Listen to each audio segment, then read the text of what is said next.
I'm Charlotte MacKenzie, and I'm writing a book about women writers and Cornwall, and it's from that perspective that I want to talk about the Brontës and Penzance. The Bronte sisters wrote novels which reached back into the Georgian period, and I want to take a fresh look at George and Penzance and their mother's family, the Branwells. The view on the screen would have been familiar to the Brontes' grandfather, Thomas Branwell. He occupied premises near the quay, and his family completed construction works to the pier in the 1780s. We can reconstruct the shape of Branwell's career. He was an innkeeper in the 1770s. In the decade of peace from 1783 to 1792, he was a ship owner and merchant. And then after his father's death in 1792, he increasingly concentrated his investments in property, and he helped to establish his son, Benjamin, in a brewery at Penzance. Penzance was a fishing port. It had predominantly coastal and European trade, but it did have some transatlantic trade. There were plantation owners living in Cornwall, including the Price family at Mounts Bay. And in 1792, one of the ships which Thomas Branwell partly owned, the Nancy and Betsy, completed a voyage to the West Indies. In the following year, the same ship was travelling from St Ives to Swansea, and it was lost off Lundy Island. And that loss may have been another reason why Branwell reduced his shipping investments and increasingly invested in property.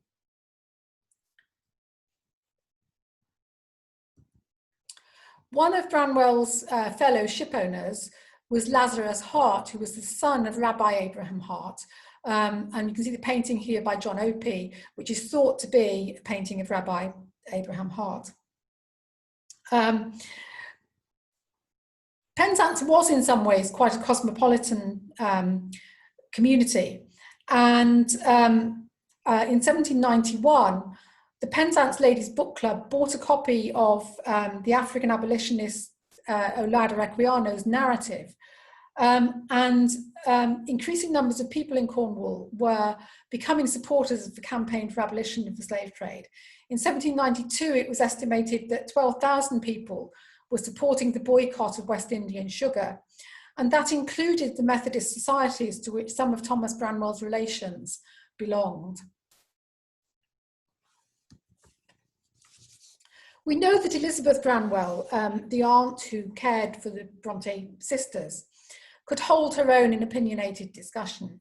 She liked to read, and when she was living in Penzance, she had probably been a customer at Thomas Viger's bookshop and circulating library, the building of which is pictured here on the right.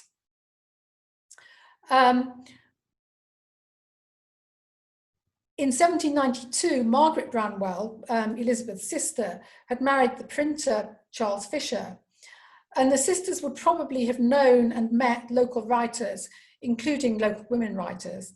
But I want to sort of say something about the community that there was at Penzance. I want to just give a snapshot of some events in 1797 which affected the lives of 5 women writers, 3 of whom had strong connections with Penzance.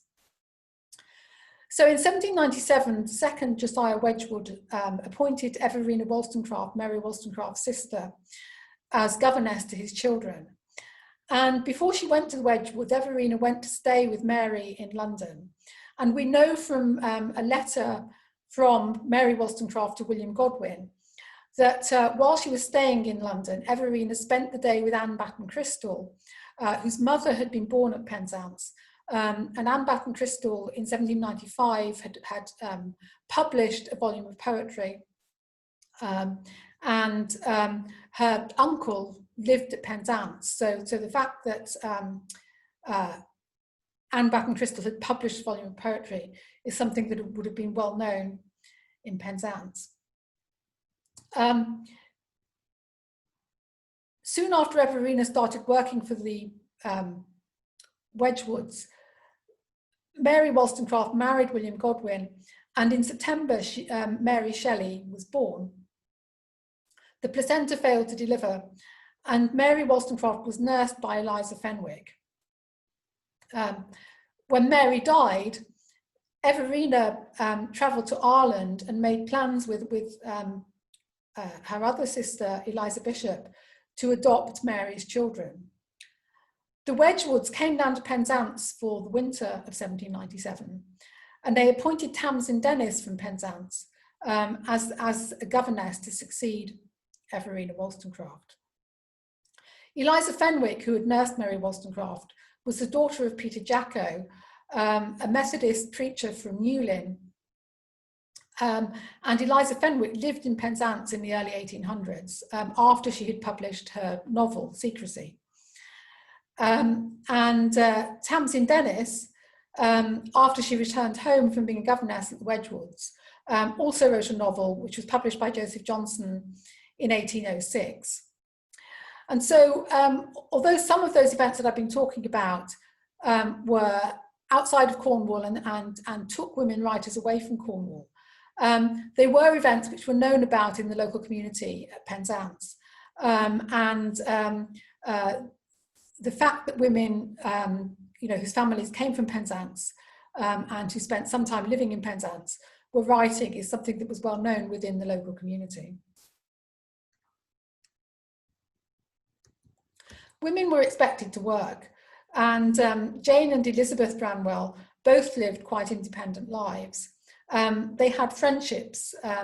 The first entry here shows Jane Branwell witnessing the wedding of Thomas Baynard and Mary Michelle. It seems likely that Jane Branwell was a friend of Mary Michelle, who was actually an orphan. She had been orphaned in 1782, but she was a friend of Jane Branwell. In the late 1790s, Jane Branwell was living independently in Penzance, and when her brother-in-law Charles Fisher died, it was Jane who took over the lease of his printing shop. And it's possible that for a time before she married, Jane Branwell actually ran that printing shop. But Jane then married John Kingston. The lower entry here is a wedding between John Kingston and Jane Branwell, which was witnessed by Elizabeth Branwell. And after Jane had been married for about 7 years, she left her husband and returned to live at Penzance. I think that all three sisters, Jane, Elizabeth and Maria Branwell, were emotionally strong. All three actually faced the prospect of losing their family home when their uncle died in 1812 and bequeathed the house to one of his sons. They provided strong role models for the Bronte sisters. Maria had lost her parents and she faced the risk of losing the family home. But she moved away, she found a man she loved, she had a family, and she created her own home before she became sick and died. Jane had left an unhappy marriage and she refused to return to that marriage at a later stage. She lived independently at Penzance with one of her children, her daughter, Elizabeth Jane. And Elizabeth Branwell, I think, recognised that when women didn't marry, they could find self-expression and personal fulfillment through creativity, through work, through faith, and through political causes. There were lots of choices that women could make and have satisfying and fulfilling lives. This picture shows Penzance in the 1820s, at the time when Elizabeth left Penzance and moved to care for her sister's children. I'm sure that Elizabeth would have told her nieces stories about the Branwell family and about Penzance. She might have told them that members of the family were shopkeepers, including printers and booksellers. She might have told them that her eldest cousin, Richard Branwell, had been born outside marriage and was accepted into his uncle's family. She might have told them about the West Indian plantation owner, Rose Price, who had children in Jamaica before he had a family at Penzance. She might have told them about food riots in Penzance in 1795, about a woolen factory which burned down, about a fire in which Letitia Hart, the daughter-in-law of Lazarus Hart, died from burns after her dress caught fire with a candle. She would have told them probably about the ship which was owned by her father, which had been lost at sea. And when her cousin was drowned at sea in 1811, her uncle saw him in an apparition with wet hair around the time that he actually drowned and died, and before the news had reached the family. Elizabeth Bramwell might have told her nieces, or certainly would have told her nieces, about their Aunt Jane, who had left an unhappy marriage. And she would have told them about the 3 weddings in 1812 of their mother, Maria, their parents' wedding, and the wedding of Charlotte Branwell and Jane Fennell at the same time.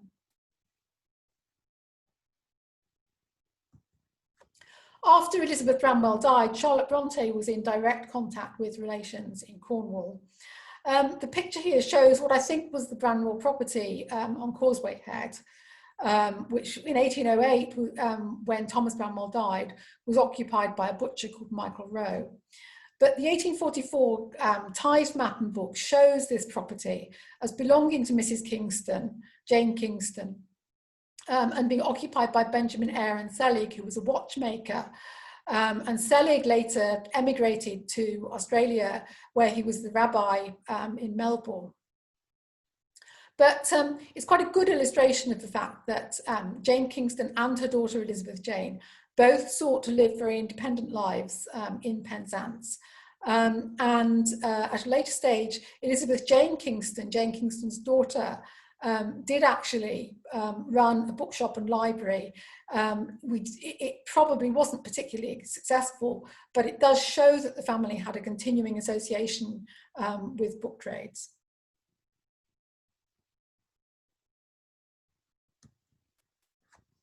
Thinking about how these relationships might have influenced the Brontes, I think there are 3 ways in which the family's experiences and the stories that Elizabeth Branwell might have told can be shown to have influenced the plots of the 3 Bronte sisters. In Jane Eyre, there's the West Indian wife and the children outside of marriage, or child outside of marriage, possible child outside of marriage. In Wuthering Heights, there's the son outside of marriage who is accepted by his father. And in The Tenant of Wildfell Hall, there's a woman who leaves an unhappy marriage. So the seeds of those stories, I think, may have been sown partly by Elizabeth Branwell. And I also think that there are many small ways in which we can see the influence of the Branwells on the writing of the Bronte sisters.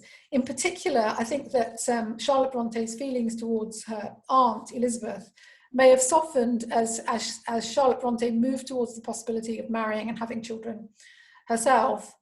And in Shirley, Charlotte Bronte allowed Mrs. Pryor